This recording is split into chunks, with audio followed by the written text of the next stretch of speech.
하나님은 약속을 어기신 일도 없으시고 시간을 어기신 일도 없으십니다. 하나님은 시간까지 맞춰서 역사하십니다. 우리들에게 있어서 하나님의 약속도 하나님의 시간도 잘 지켜지지 않는다고 생각되는 것은 하나님의 실수가 아니라 우리의 계산법과 우리의 기대와 우리의 생각이 달랐기 때문에 그런 것입니다.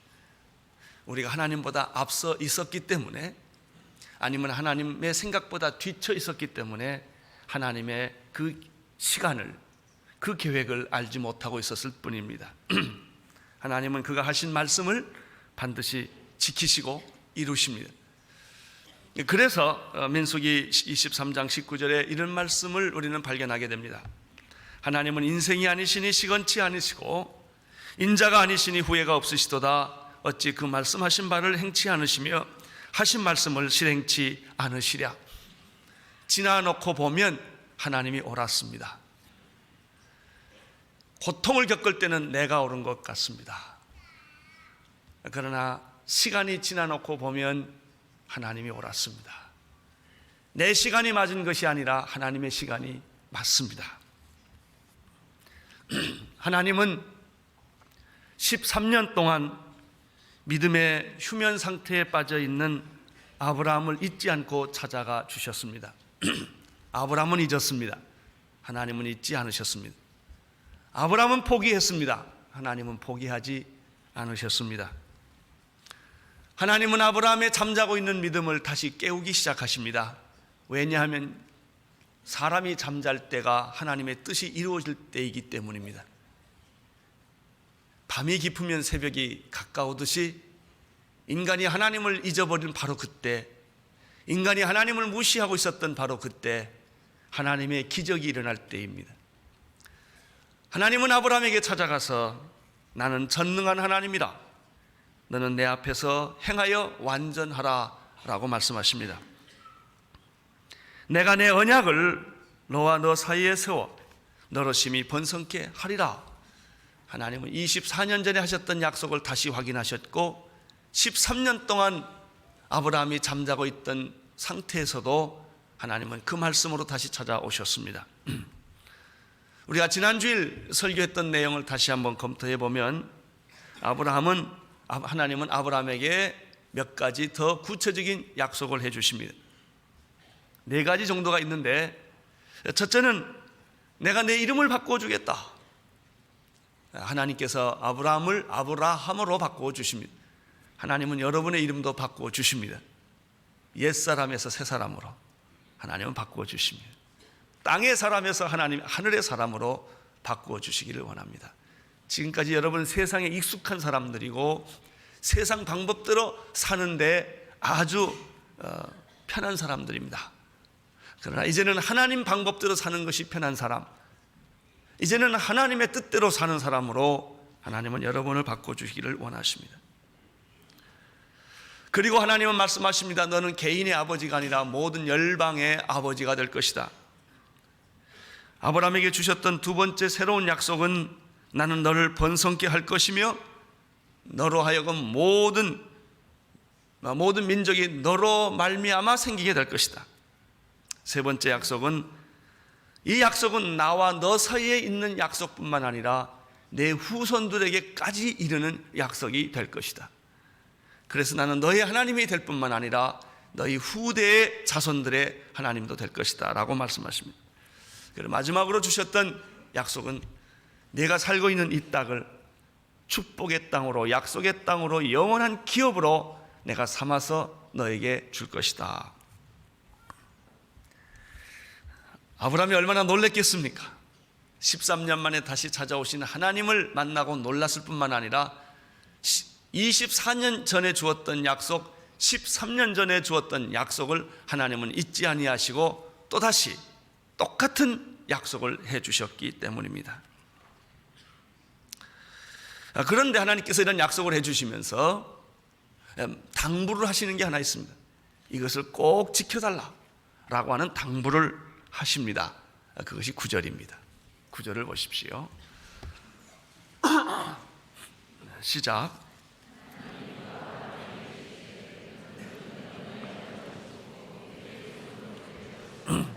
너는 내 언약을 지키고 내 후손들도 되도록 지키라. 지키고 지키라 하는 거예요. 성경에서 일관되게 우리에게 주시는 메시지는 내 말을 지키라는 것입니다. 내 약속을 기억하라. 지키고 지켜라. 너만 지킬 뿐만 아니라 내 자녀들에게 지키게 하고 내 자녀들뿐만 아니라 내 후대 자자손손들에게도 이 하나님의 약속과 말씀을 기억하게 하고 지키게 해달라라고 하는 것입니다. 조금도 의심하지 말라. 의심하지 말고 이것을 믿고 기다려라 하는 것입니다. 사실 아브라함은 13년 동안 하나님과 떨어져 살아왔기 때문에 하나님의 말씀을 신뢰하기보다는 현실과 자기의 생각을 더 의지하는 편이었습니다. 하나님을 신뢰하시는 분들은 계속 신뢰하게 됩니다. 성경을 가끔 읽는 분들은 성경이 잘 읽혀지지 않습니다. 매일 읽는 사람은 더 잘 읽혀집니다. 교회를 계속해서 나오는 사람들은 하나님과 더 가까워집니다. 가끔 나온 사람들은 다시 한번 하나님과 관계를 만드는 게 그렇게 어렵고 쑥스럽고 이상한 겁니다.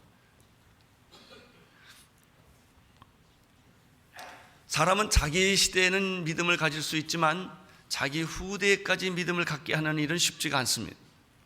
아버지 시대는 예수를 잘 믿습니다. 아들 시대 때까지 예수를 잘 믿고 교회 생활 잘하느냐? 그거는 쉬운 일이 아니에요. 아들까지는 돼요. 손자가 어려워요. 사람들은 나는 믿지만 너는 내 식으로 살아라고 포기를 합니다. 그러나 성경은 그렇게 말하지 않습니다. 내 자녀들에게까지도 내 후손에게까지도 이 약속을 계속 믿고 지키게 하라. 그러면 축복이 그들에게 흘러 넘치게 될 것이다. 여러분, 자녀들에게 믿음을 주기 위하여 여러분은 어떤 희생을 하셨습니까? 여러분, 아이가 가만 놔두면 제멋대로 자랍니까? 아니에요. 우유를 먹이고 기저귀를 채워주고 업어주고 데리고 다니고 기억니은을 가르치고 ABC를 가르쳐서 아이를 키우는 거예요. 여러분의 자녀들을 그냥 두면 믿음이 자라지 않습니다. 간섭해야 합니다. 강요해야 합니다. 귀찮게 해야 합니다. 그래서 이 아이가 성장할 때까지는 믿음을 가르쳐 주어야 합니다. 하나님을 기억하게 합니다. 기도하게 해야 합니다. 예배하게 해야 합니다. 이것이 축복의 비밀입니다. 그러나 많은 부모들은 고3이 되면 교회 가는 것보다는 과외 가는 걸 좋아합니다.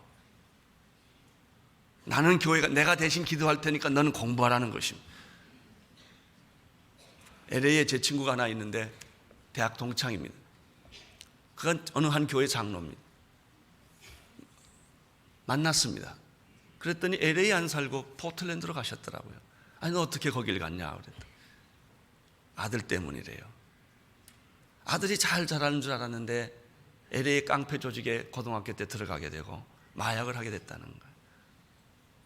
그래서 너무 마음이 급해서 어쩔 수가 없어서 그냥 가족 전체가 이사를 가버린 거예요. 그리고 자기 직장을 1년을 포기했어요. 매일 아들 붙잡고 사는 거예요. 지금 그 아이는 군대를 가게 됐고 아주 건강하게 다시 살아났습니다. 여러분, 자녀의 믿음을 위하여 이사해 본 일이 있습니까? 여러분의 자녀의 믿음을 위하여 직장을 1년, 2년 포기해 본 일이 있으십니까? 그래요. 그런 희생의 대가를 치르면서도 우리의 자녀들에게 믿음을 가르치려는 부모님들, 그분들은 축복의 사람임에는 틀림이 없습니다. 우리는 자녀들 그냥 팽개칩니다. 돈으로 양육합니다. 유명한 사람의 자녀일치고 문제없는 자녀들이 없을 정도로 우리는 자녀들에 대해서 별로 그 믿음에 대해서 좋은 대학 가고 좋은 직장 가고 좋은 결혼하면 성공했다고 생각하지 그 아이들에게 믿음을 심어주는 부모는 많지 않다는 사실입니다. 내 후손들에게도 내 언약을 대대로 지키게 하라. 하나님의 부탁입니다. 너만 잘 믿는다고 되는 것이 아니다. 내 자녀들이 함께 하나님을 경외하는 자녀를 만드는 것이 축복의 비밀이다. 10절을 보십시오. 시작.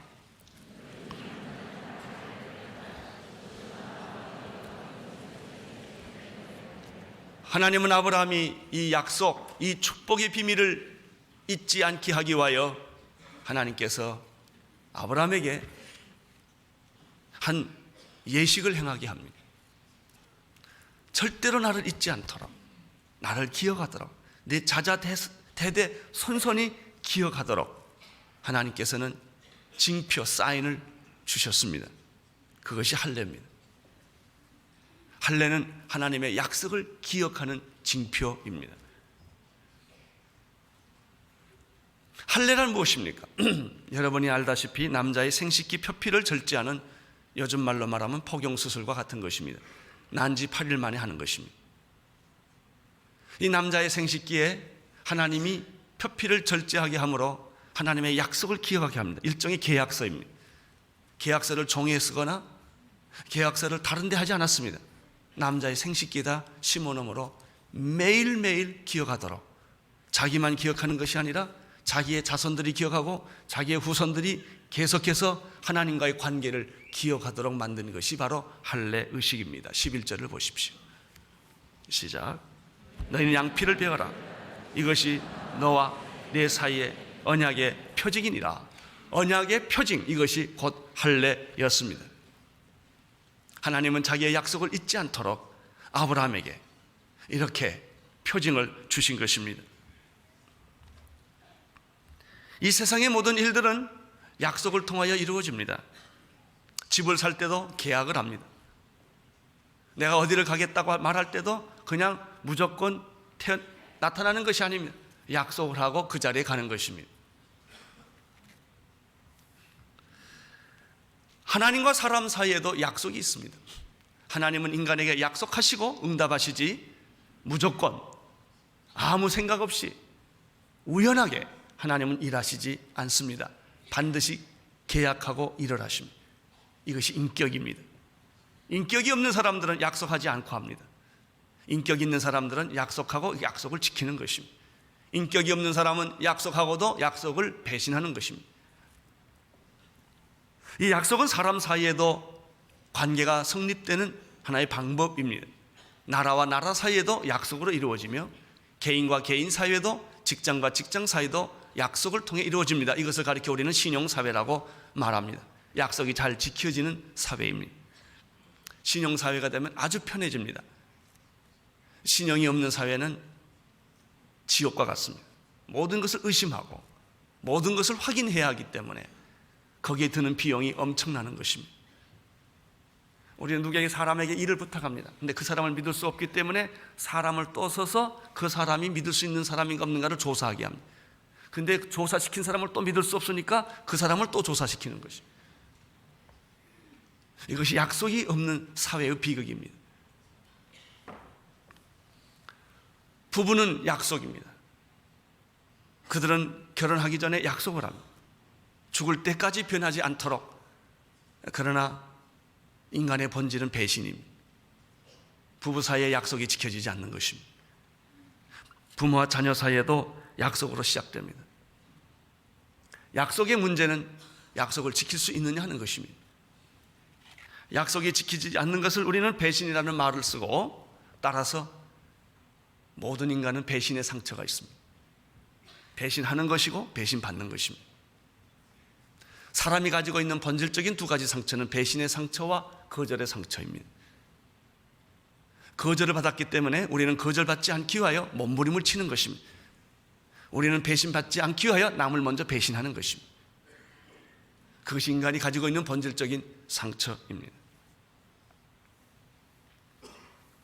하나님께서는 아브라함에게 약속을 해 주셨습니다. 그리고 약속의 표징을 주셨습니다. 그것은 지울 수 없는 것, 바꿀 수 없는 것, 확실하다고 하는 뜻입니다. 어디 가나 기억할 수 있는 것, 매일 기억할 수 있는 것, 자자손손으로 기억할 수 있는 것, 바로 그것이 할례였습니다. 따라서 할례는 할례라는 그 자체보다 더 중요한 것은 하나님의 약속이라는 것입니다. 12절을 보십시오. 12절 시작. 대대로 남자는 집에서 난 자나 홍로의 자손이 아니요 이방 사람에게서 도는 산자를 물러나고 난 지 8일 만에 할례를 받을 것이니라. 아주 재밌는 말이 12절에 있어요. 난 지 8일 만에 이 하나님의 약속의 표인 할례를 행하게 되어 있는데 그 전에 설명된 거예요. 할례는 누가 받느냐? 대대로 남자는 집에서 난 자나 혹 너희 자손이 아니요 이방 사람에게서 돈으로 산 자를 막론하고, 그렇게 되어 있습니다. 아브라함과 하나님은 약속하시는데 아브라함의 집안에 있는 사람은 아브라함의 난 자녀이거나 아브라함의 자녀는 아니지만 돈으로 이방에서 산 자를 막론하고 누구든지 아브라함의 집안에 있는 남자는 다 할례를 받으라는 것입니다. 아주 이게 중요한 말이에요. 우리 구원에 있어서도 이게 아주 중요한 말입니다. 여러분, 우리는 이스라엘 백성이 선택된 백성이라고 말하고 이스라엘 백성들은 하나님을 독점하고 그들은 음식도 구별해 먹고 선민이라고 말합니다. 자부심이 있어요. 근데 질문해 봅시다. 이스라엘 백성들이 선택되기 전에는 그들이 누구였습니까? 이방인이죠. 선택되었기 때문에 이스라엘일 뿐이지 이스라엘이 되기 이전에는 그들도 개처럼 취급하는 이방인이나 별다를 게 뭐가 있어요? 자, 여러분은 예수 믿고 하나님의 자녀가 되었어요. 그 전에는 뭐였어요? 마귀 자식이죠. 다 죄인이죠. 본질상 진노의 자식이었죠. 그러나 우리가 하나님의 사랑으로 구원받고 예수 믿고 하나님의 자녀가 되어서 그 특권을 누리고 있을 뿐이지 사실 우리의 본질은 죄인이죠. 그렇습니다. 그럼에도 불구하고 이스라엘 백성들의 실수는 무엇인가? 하나님을 독점했다는 거예요. 선택을 독점으로 생각한 것입니다. 여기에 비극이 있습니다. 여러분, 이스라엘 백성들이 하나님을 택한 까닭은 그들 속에서 메시아가 태어나고 그 메시아가 모든 인류를 구원하는데 선택의 의미가 있었음에도 불구하고 이스라엘 백성들은 그 선택을 그렇게 하나님 세계를 위한 하나님의 일을 위한 수단으로 보지 않고 그것 자체를 목적으로 본 거예요. 그래서 우리는 구원받았지만 이방인들은 개다, 구원받지 못한다라고 그들을 무시한 거예요. 그것은 하나님의 선택의 목적이 아니에요. 당신을 선택한 것은 선택받지 못한 모든 이방인들을 구원하기 위하여 당신을 선택한 것임에도 불구하고 이스라엘 백성들은 선택은 나만을 위한 것이기 때문에 이방인들은 구원받을 수 없다고 잘라버린 거예요. 이것은 하나님의 선택의 계획과는 너무나 다른 거예요. 여러분, 하나님이 여러분을 선택하신 까닭은 여러분 잘 먹고 잘 살라고 그런 거 아니에요. 여러분이 구원받고 은혜를 받았다면 그 사랑을 은혜 받지 못한 사람에게 나누어 주라고 하는 의미에서의 선택과 특권이에요. 그러나 사람들은 그렇게 생각하지 않아요. 오늘의 왜 하나님이 축복해 주셨을까요? 너 잘 먹고 잘 살아라, 이게 아니에요. 너 혼자 건강하고 너 혼자 돈 잘 벌고 너 혼자 부흥하라는 게 아니에요. 당신이 부자가 된 까닭은 가난한 자를 도우라는 것이요, 당신이 건강한 까닭은 병든 자를 도우라는 것이요, 당신이 자유한 까닭은 자유롭지 못한 사람을 도우라는 특권인 거예요. 이게 선택이에요. 이게 선택이에요. 그럼에도 불구하고 하나님이 주신 이 선택과 축복을 사람들은 편협하게 이기적인 것으로 바꿔버린 거예요. 이것이 종교적인 오만과 독선이 되는 것이에요. 하나님은 아브라함을 택한 까닭은 아브라함만, 너희 가족들만 잘 먹고 잘 살아라는 게 아니라 너를 통하여 모든 민족과 열방이 구원을 얻게 하기 위하여 내가 너를 택하여 메시아를 나오게 할 것입니다. 인류를 구원하게 한다고 하는 이 놀라운 의미가 이 안에 있는 거예요. 그래서 아브라함을 택해서 할례를 줄 때 내 자녀만 할례 받지 말고 이방인에서 돈 주고 산 자라 할지라도 나는 다 축복해 주겠다는 거예요. 자, 13절을 보십시오. 13절 시작.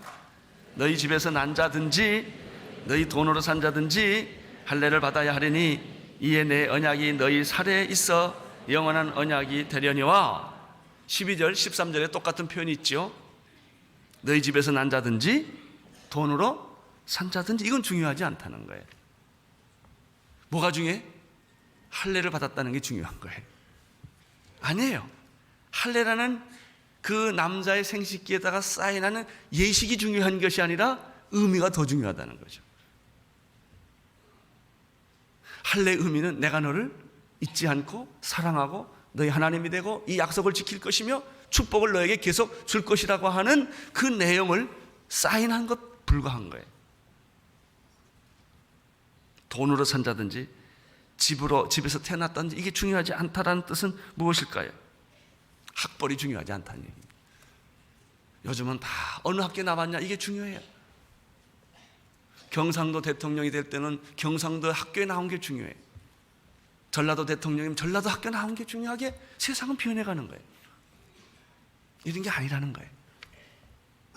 학벌이 중요하지 않다. 지연이 중요하지 않다. 가문이 중요하지 않다. 그런 끈으로 만들어진 사회는 하나님의 사회가 아니다. 노예든지 주인이든지 종이든지 자유인이든지 유대인이든지 이방인이든지 헬란이든지 야만이든지 하나님 안에서는 그런 구별이 없는 것이다. 누구든지 주 예수 이름을 부르는 자는 구원을 얻으리라.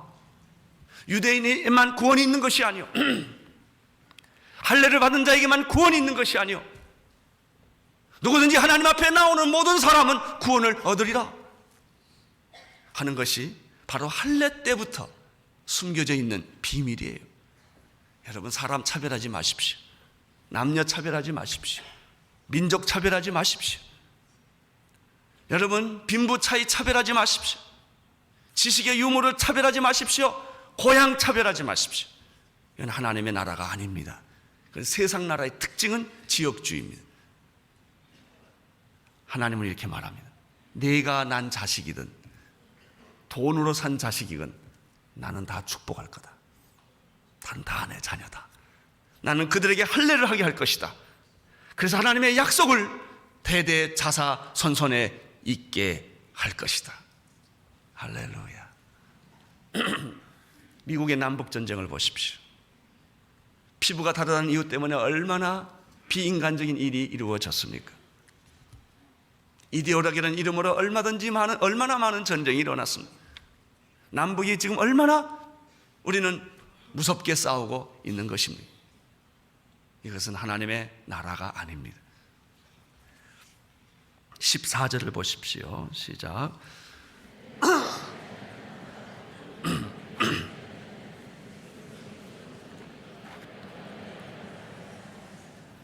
그렇다면 할례를 받지 않았다면 어떻게 되는 것입니까? 비록 아브라함의 자손에 태어났다 할지라도 할례를 받지 못하면 약속이 없는 거예요. 그러면 이방인에서 돈 주고 사온 자라 할지라도 할례를 받았다면 뭐가 있는 거예요? 하나님의 아브라함의 축복이 있다는 것입니다. 어디서 태어났냐보다는 할례를 받는 게 중요하고요, 할례를 받았다는 그 사실보다 더 중요한 것은 하나님의 축복과 약속이에요.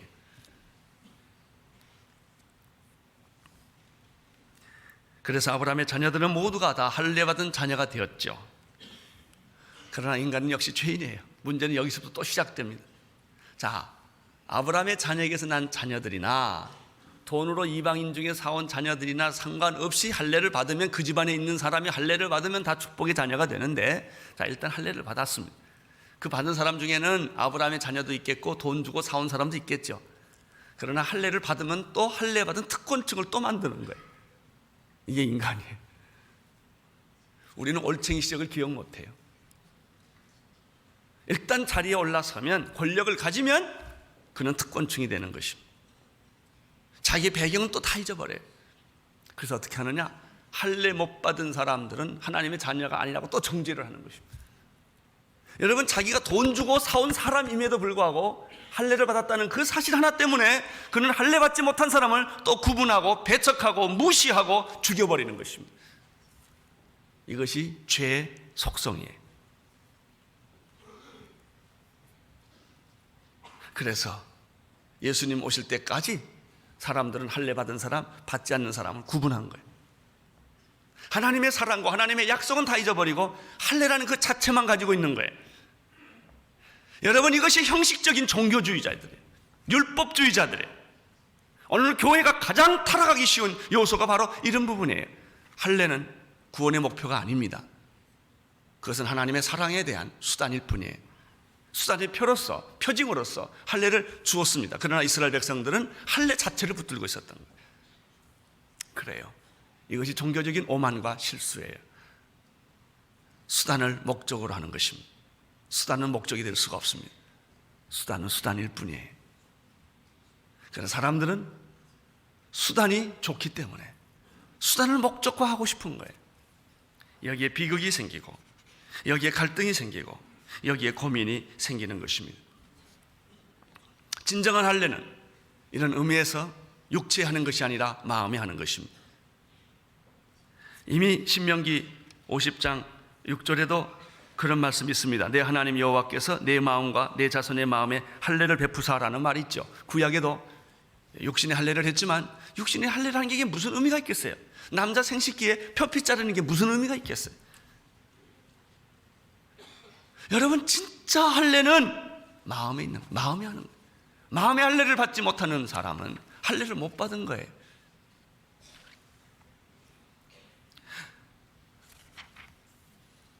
너는 마음의 할례를 베푸사 너로 마음을 다하여 성품을 다하여 내 하나님 여호와를 사랑하며 내 생명을 얻게 하실 것이요. 진짜 할례는 마음에 하는 것이고, 마음에 한 할례를 한 사람의 특징은 마음과 뜻과 정성을 다하여 하나님을 사랑하게 되는 것이 중요한 것이죠. 하나님 이용하는 게 중요하지 않단 말이죠. 많은 사람들이 하나님 믿을 때 실수는 하나님을 사랑하는 쪽이 아니라 하나님을 이용하고 독점하려는 오만과 종교적인 실수가 바로 그것입니다. 로마서 2장 25절 26절에 보면은 우리가 율법을 행했다면 할례가 의미가 있지만 만약 율법을 지키지 못했다면 할례가 무슨 의미가 있느냐라고 말합니다. 그렇기 때문에 무할례자가 율법을 지키면 할례자와 똑같은 것이고, 할례를 받았다 할지라도 율법을 지키지 못했다면 그는 무할례자와 똑같은 것이다. 아무리 할례를 받았다 할지라도 하나님을 경외하지 않고 하나님을 신뢰하지 않고 하나님의 약속을 지키지 않는다면 무할례자와 다를 게 뭐가 있느냐라고 로마서는 이야기를 합니다. 로마서 2장 28절 29절에서는 계속해서 이렇게 말씀을 합니다. 대저 표면적인 유대인이 유대인이 아니요 표면적인 육신의 할례가 할례가 아니라 오직 이면적인 유대인이 유대인이며 할례는 마음에 할지니 심령에 있고 의문에 있지 않다. 신령이라고 해서 영이에요. 할례는 영에 있지, 마음에 있지. 레터, 문자 있지 않다 말이죠. 문자를 계속 읽고 성경을 계속 읽는다고 다 되는 게 아니다. 형식이 중요한 것이 아니라 내용이 중요한 것이다. 종교는 형식주의에 빠지면 죽는 것이다. 여러분, 하나님이 중요해. 예수님이 중요해. 건물이 중요한 게 아니에요. 조직이 중요한 게 아니에요. 일이 중요한 게 아니에요. 하나님이 중요해. 하나님의 약속과 하나님의 축복과 하나님의 사랑이 중요하다는 것이죠. 그러나 교회 오래 다닐수록 우리는 형식주의에 빠지고 조직에 빠지고 교파에 빠지고 교단에 빠지고 하나님은 다 잊어버리고 사랑도 잊어버리고 용서도 잊어버리고 성령 충만도 잊어버리고 우리는 내용은 다 잊어버리고 빈 껍데기만 가지고 종교인 척, 예수 잘 믿는 척 행세할 때가 많다는 것이죠. 갈라디아서 5장 6절 그리스도 예수 안에서 할례나 무할례가 효력이 없으되 사랑으로 역사하는 믿음뿐이니라. 갈라디아서 6장 15절 할례나 무할례가 아무것도 아니로되 오직 새로 지으심을 받은 자뿐이니라. 그렇습니다. 할례란 마음이 하는 것입니다. 나는 여러분의 마음에 할례가 있게 되기를 축원합니다. 형식을 너무 추구하지 마십시오. 형식은 없어서는 안 되는 것이지만 그러나 형식이 우리를 구원하는 것이 아닙니다. 우리가 예수를 믿음으로 구원받지요. 예수가 우리를 구원하지. 여러분, 믿음은 예수를 구원이 내게 임하게 하는 수단에 불과한 거예요.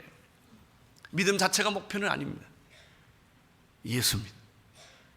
예수를 믿으십시오 하는 것입니다. 어떤 사람이 이렇게 믿음을 가지면 참 좋지요. 아니에요. 나쁠 때도 있어요. 우리는 믿음 그 자체를 추구하는 게 아니에요. 예수님을 추구하는 거예요. 헛된 믿음, 잘못된 믿음들이 너무나 많기 때문에 그런 것입니다.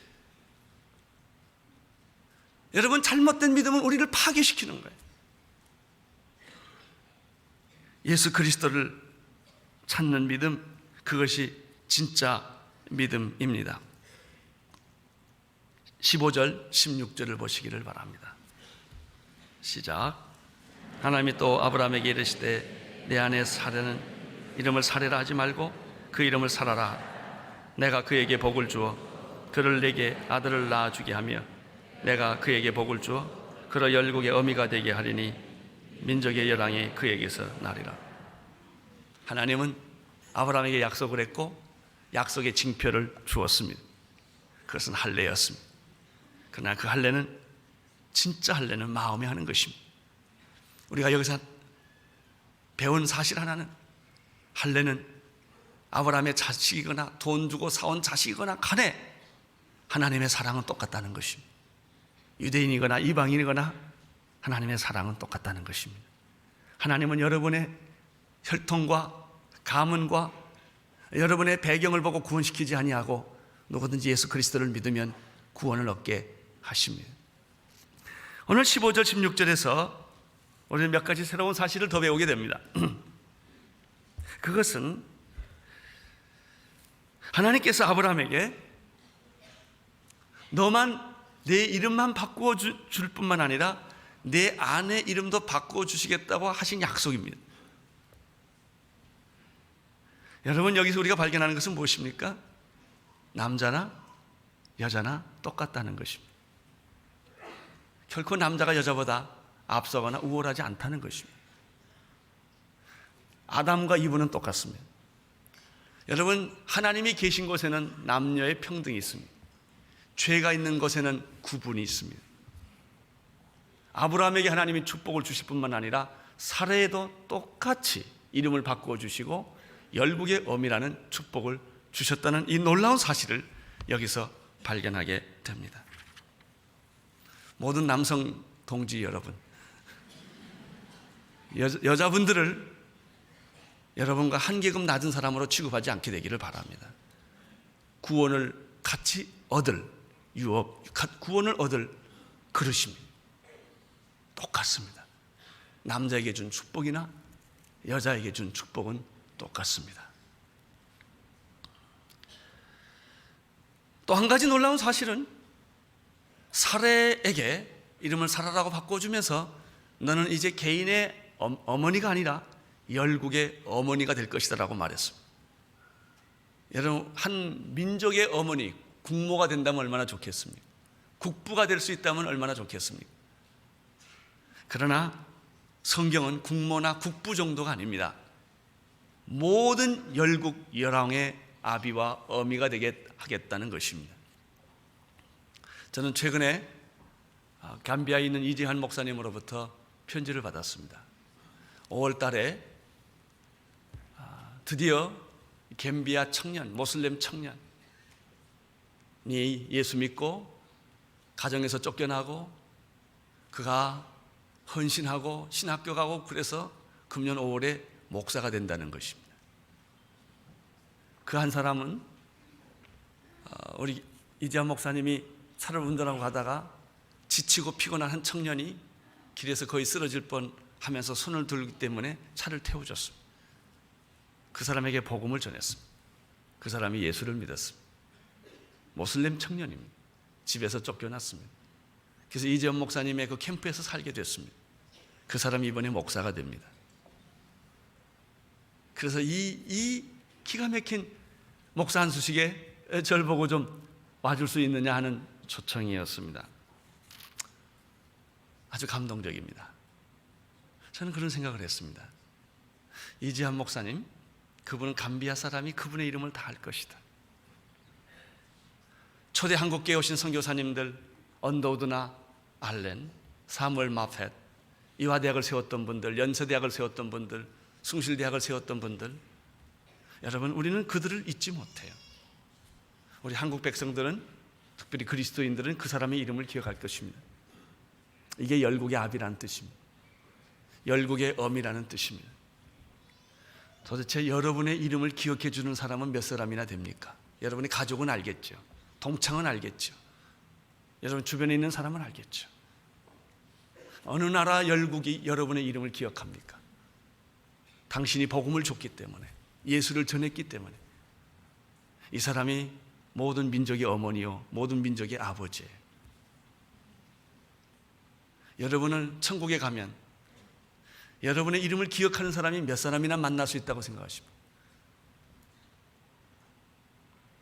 나 저분 알아요.